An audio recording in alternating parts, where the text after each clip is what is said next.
Excuse me. Okay, welcome back to Cubs and Culture. Gonna do American Beauty now. Before I do that, because it's on this period, the 90s, most of the films are relatively good, and they're all sort of well crafted. They're kind of all very, very similar. There's like 5 epics in a row, from 93 to 97. I mean, that's a reason why I really like Shakespeare in Love, because it's a very different movie. There's only 3 other romantic comedies, two of which were in the 30s. And then in that case, we also have Dances with Wolves, which is a Western. So it feels very narrow, but at least all the films are relatively good. Anyway, so American Beauty is a film from 1999. The movie's about it's a drama and satire, I guess dratire, on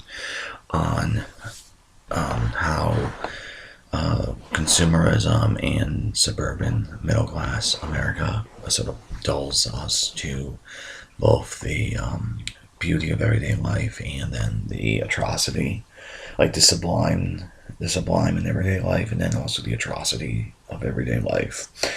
So there's darkness being hidden, like dysfunction of the Fitz family, a dysfunction of the marriage and everything like that. At one point, this is the biggest casualty of doing this project. At one point, I actually did mostly like this movie. There's one issue I'll talk about towards the end. That was that I've always had, but okay. So there's this issue in art, whether or not we should take into account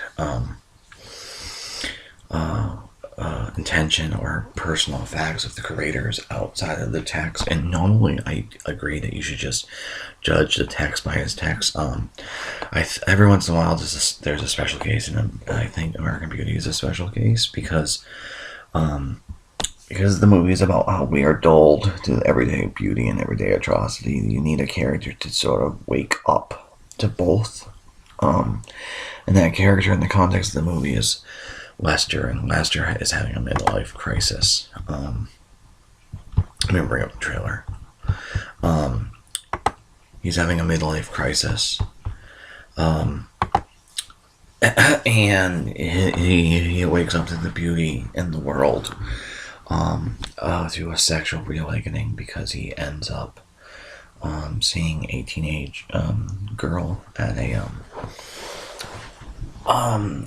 dance, and he lusts after her. Now, and critically, he does not actually sleep with her, and all the really overt sexual material is clearly in his head. And then furthermore, the girl is given a believable characterization of being having low self-esteem and needing to feel special. That makes it not okay morally, but makes it understandable why she would flirt with him. In any case, the movie's always on a knife's edge with this stuff between being dark and satirical, appropriate to the film, and then being creepy and predatory. So it's really important for the central performance to not cross over into predatory and creepy. Unfortunately, Lester is played by Kevin Spacey, and Kevin Spacey has been here he is, credibly accused of sexual assault and harassment of men in their late teens, early 20s, and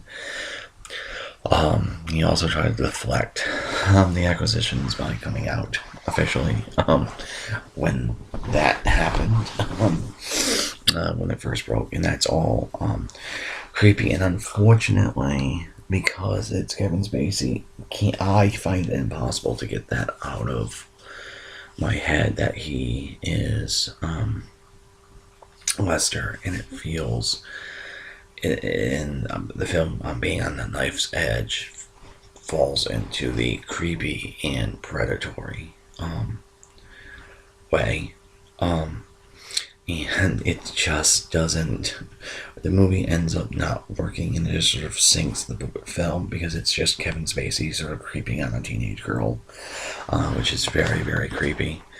Even though the screenplay, like, he's not really a hero, and you're supposed to still identify with and like Lester, especially since he is the character who wakes up in essence, which is the whole point of the movie, and it's very, very, very, very hard to get over this. Now, with all that being said, there's another sort of issue, and this is sort of spoilers. Lester gets killed at the end because the next door neighbor, Fitz, is a closeted gay guy, and he has ego-diagnostic homosexuality, which is such an extreme form of self-hatred that you have to lash out at other people to control your own self-hatred. It's portrayed well, and I don't think the handling of the material is not bad or anything in and of itself. And then Chris Cooper, who plays Fitz, gives in his limited screen time, gives a very gripping performance. He's sort of, in a weird way, even though I have this problem, he's sort of my favorite part of the film now. The issue is you don't spend enough time with that character, and so he's very sort of one-dimensional. He's just the repressed. He's just the ego-diagnostic gay guy, which is not okay. Because he feels like a plot device in terms to get Lester killed, and it sort of feels cheap and hacker and ad hoc at the end. Okay, anyway, I'm gonna bring up this one clip, and so that scene really sort of bothers me, and that or that plot development really feels like Ball, who was the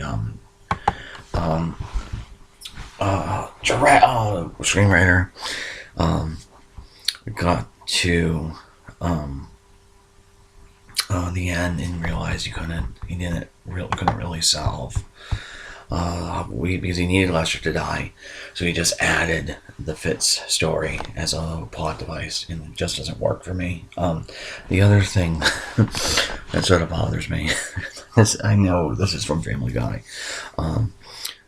is this scene right here. It's one of the most critical scenes in the movie because it's the thing that sets up the sublimity, the sublime in everyday life.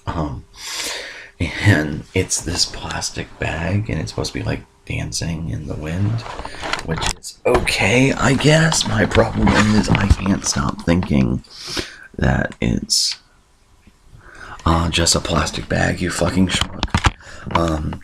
And even though the movie's supposed to have sort of a satirical edge to it, the scene ultimately sort of collapses the story in a sense, because this is supposed to be the sublime of everyday life. But it's just sort of weird, and the metaphor doesn't really work for me. And everything like that. And so because of that, it just makes the movie a little bit silly. Now, granted, I always had that problem with Kevin Spacey's performance utterly sinking this film. It becomes worse because the film itself used to have a great beauty to it, because it's especially because of the cinematography is really technically very, very polished. But Spacey sort of sinks all of that, so it becomes very creepy in the end. And the other thing sort of related to this, the reason why I'm showing it is it's really unfortunate about Spacey, because parts of the film are still really, really work. I really still like Annette Bening's performance, and then that Ricky Jane coming of age love story feels very, very 90s to me, and it feels perfectly calibrated to the type of story it is. Anyways, that's gonna be it for American Beauty. I'll see you guys in a couple of hours.